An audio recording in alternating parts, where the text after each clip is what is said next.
आप सब लोगों के यहाँ आने का और इंतज़ार का बहुत शुक्रिया। आज कोसा साहब ने एक ख़ास लीगल इशू पे आपसे तफसील से गुफ्तगू करनी है।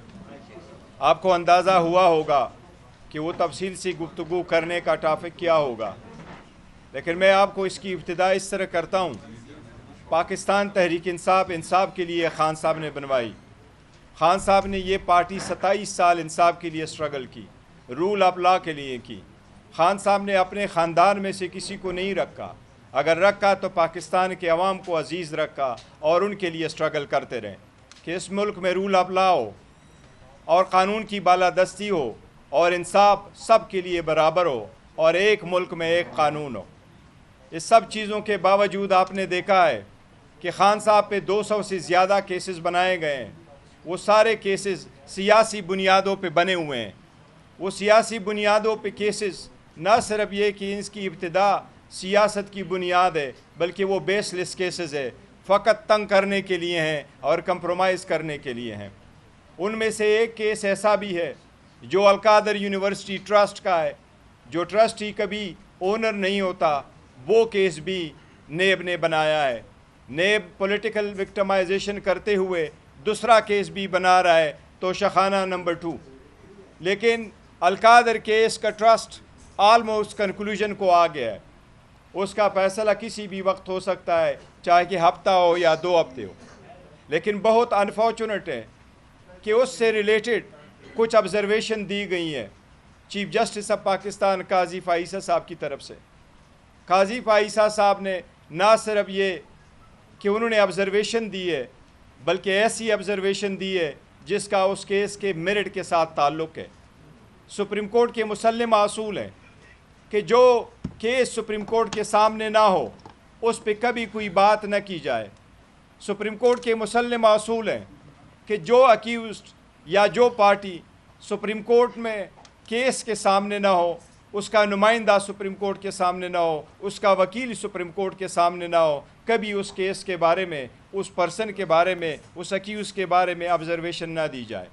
न सिर्फ ये कि ऑब्जर्वेशन दी गई, बल्कि उससे अक्यूज़ड के और खान साहब के बुनियादी हकूक़, केस के फेयर होने का और उस केस पे असर अंदाज हुआ है। इसलिए इंसाफ की तकाज़ों को पूरा नहीं किया गया है, इसलिए इस पर हमारे शदीद तहफ़्फ़ुज़ात है। इसके सिलसिले में मैं इस चीज़ में भी नहीं जाता कि काजी फ़ाइज़ ईसा साहब को बराह रास्त चीफ जस्टिस बलूचिस्तान लगाया गया, जो आइन ही की खिलाफ वर्जी थी। इनकी तैनाती बतौर हाई कोर्ट के जज की बजाय इनको चीफ जस्टिस डायरेक्ट लगाया गया बलूचिस्तान में। मैं इसमें भी नहीं जाना चाहता कि ये बराह रास्त जज जो उनको चीफ जस्टिस बनाया गया था बलूचिस्तान, वो ही नाजवाज़न था। इनकी ज़ाहिर है कि ऊपर तक जो है परवाज़ बतौर चीफ जस्टिस पाकिस्तान उसी की बुनियाद पर हुई, तो उसका भी ज़ाहिर है कि अगर बुनियाद ही गलत हो तो इमारत उस पर जो है वो सारी की सारी जो है क्रम्बल हो जाती है। चलें, इसको भी दरखुरे इतना कर लीजिएगा, क्योंकि बहुत पुरानी बात हो गई है।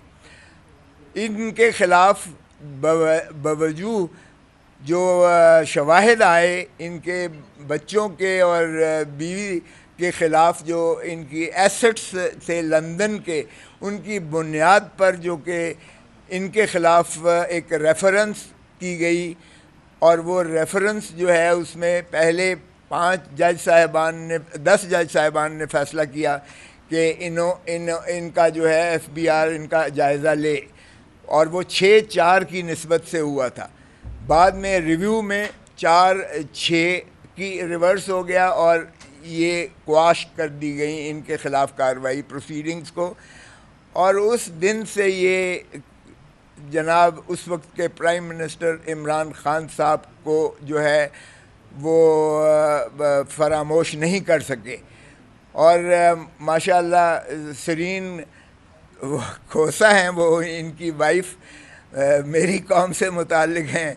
बलूचिस्तान के खोसा जो हैं वो जो है इनके ख़िलाफ़ जो कुछ इमरान ख़ान के ख़िलाफ़ हर्जा गोई लिखती रही हैं, वो भी हमने साथ लगाया, उसका ज़िक्र भी किया है। अब अगर बताएं कि एक शख्स जो है इस नहज पर जाकर कि उसकी बीवी जो है किसी को ऐसी हर्जा गोई कर रही हो, ऐसी ऐसी जहर उगल रही हो उसके ख़िलाफ़, तो क्या उसका खामन जो है वो गैर मुतासर होगा या उसका कोई उसमें जो है अमल दखल नहीं होगा, या वो उससे जो है बिल्कुल मुबर्रा हो जाएगा या रहेगा?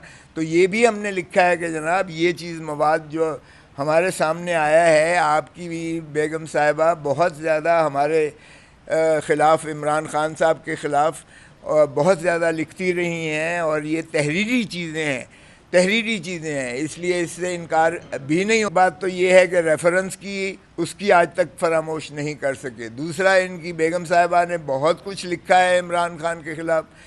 तीसरा, आप देखिएगा कि जो जितने आज तक फ़ैसले इन्होंने किए हैं माशाअल्लाह, चाहे वो हमारा सिंबल का केस था, सिंबल में हमें हवा में बखेर के फेंक दिया, और मैंने ये चीफ़ जस्टिस साहब को बरमला उनके फेस पर उनकी अदालत में उन्हीं के सामने खड़े होकर कहा था कि हम तो जनाब लेवल प्लेइंग फील्ड आपके पास लेने आए थे, आपने तो फील्ड ही हमारे पाँव से, ज़मीन ही जो है वो खींच ली है, ज़मीन ही खींच ली है हमारे पाँव से, हमें आप पर एतमाद नहीं है, एतमाद नहीं है, इसलिए हम 25 करोड़ आवाम के पास इंसाफ लेने के लिए जा रहे हैं, मैं आपकी अदालत का बाइकआउट करता हूँ। वो हमने अपनी पिटिशन जो है इन्होंने डिसमिस कर दी थी उस बिना पर कि मैं पैरवी नहीं करना चाहता, लेकिन इन अल्फाज के साथ जो मैंने आपके सामने दोहराए हैं।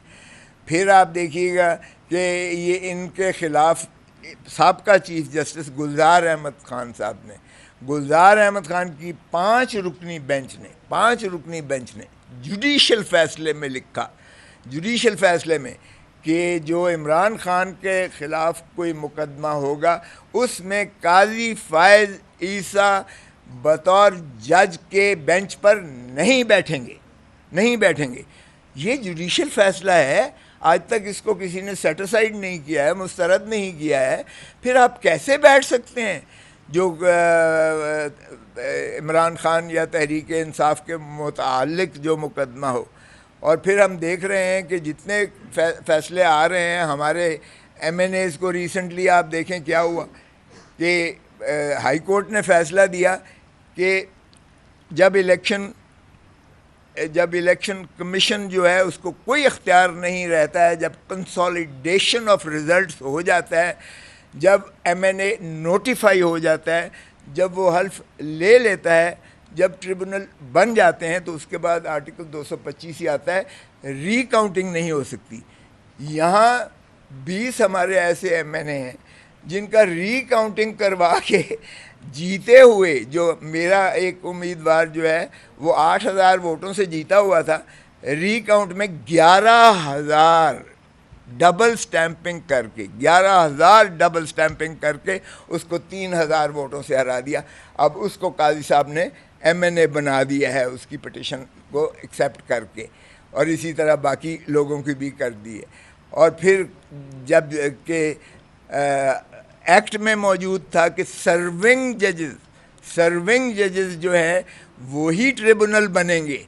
ज़ाहिर है कि एक सर्विंग जज जो है वो अदालतों के मातहत होता है, अदलिया के डिसिप्लिन में होता है, अदलिया की कंट्रोल में होता है, लेकिन इन्होंने एक पहले ऑर्डिनेंस और फिर एक्ट बना दिया तरमीम करके कि जी रिटायर्ड जजेस भी, जिनको इलेक्शन कमीशन ऑफ पाकिस्तान मुकर्रर करेगी, वो भी ट्राइब्यूनल बन सकते हैं। तो फिर जब ये हाई कोर्ट लाहौर में गया तो जो उन्होंने 8 जजेस मुकर्रर किए थे चीफ़ जस्टिस साहब ने, इन्होंने नालिश की तो उसने, चीफ़ जस्टिस ने मुस्तरद कर दी इलेक्शन कमीशन की इस दरख्वास्त को कि रिटायर्ड जजेस बनाए जाएं। सो उन्होंने ये किया, और ये खौफ सारा इसलिए था कि फॉर्म 47 वाले, ज़ाहिर है कि ट्रिब्यूनल्स में फॉर्म 47 वालों के ख़िलाफ़ ही नालिश थी, जो फॉर्म 45 वाले हमारे जीते हुए थे उन्हीं की नालिश थी। तो उनको मकसूद था कि ये ना हो कि फॉर्म 47 वाले उड़ जाएं और PTI की सीधी जो है वो असेंडेंसी आ जाए और ये अपना 180 पे पहुंच जाएं और माइनॉरिटीज़ को मिला के ये 225 की जो है अददी बरतरी पर पहुंच जाएं और 2/3 इनके पास हो जाए। तो ये सारी की सारी काविश ये है कि इमरान खान और पीटीआई को कैसे रोका, कैसे ज़ेर बार किया जा, ज़ेर नगीं किया जा सकता है। अब आप एक एक करके ज़रा देखिएगा कि काजी फायज़ ईसा साहब का, फिर कमिश्नर रावलपिंडी ने कहा ये 12 के 12 एमएनए जो रावलपिंडी से हमने मुंतखब किए हैं, एक भी इसमें से 70-75 हज़ार से हारे हुए को हमने जिताया है। और इसमें काजी फायज़ ईसा चीफ जस्टिस भी शरीक हैं, शामिल हैं।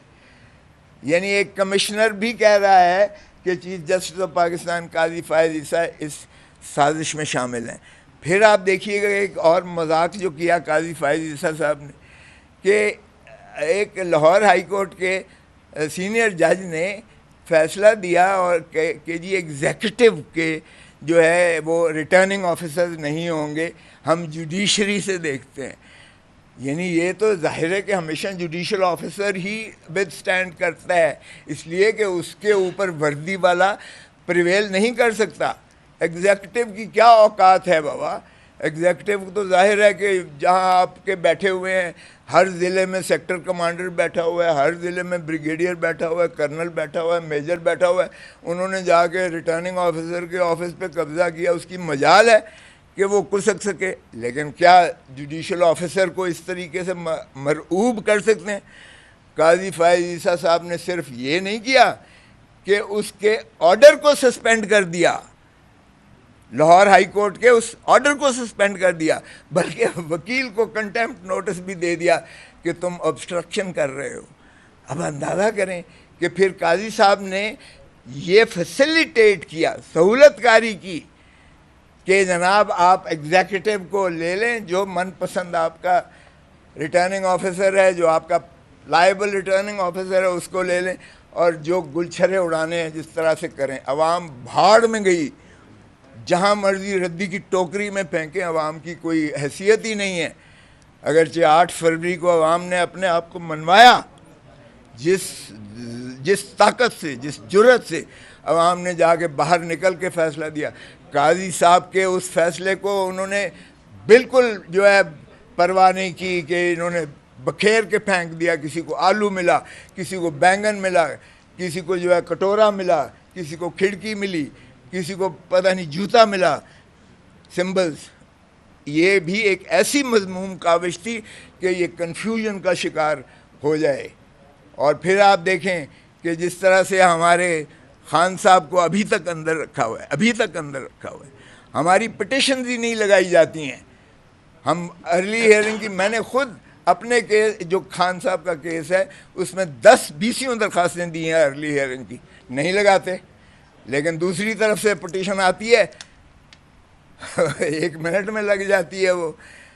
और फिर प्रैक्टिस एंड प्रोसीजर एक्ट में देखें क्या मजाक हुआ है।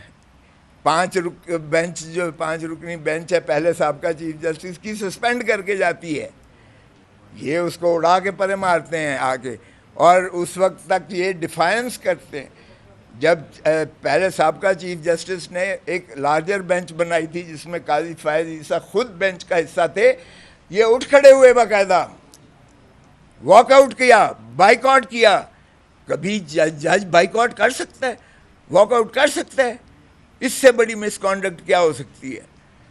लेकिन किया जनाब। और अब जो है माशाल्लाह, अब वो ये समझते हैं। और फिर जिस तरह चेयरमैन साहब ने कहा, एक पेंडिंग केस है 190 मिलियन पाउंड का, पता है काजी साहब को उस केस का? पता है? वो 190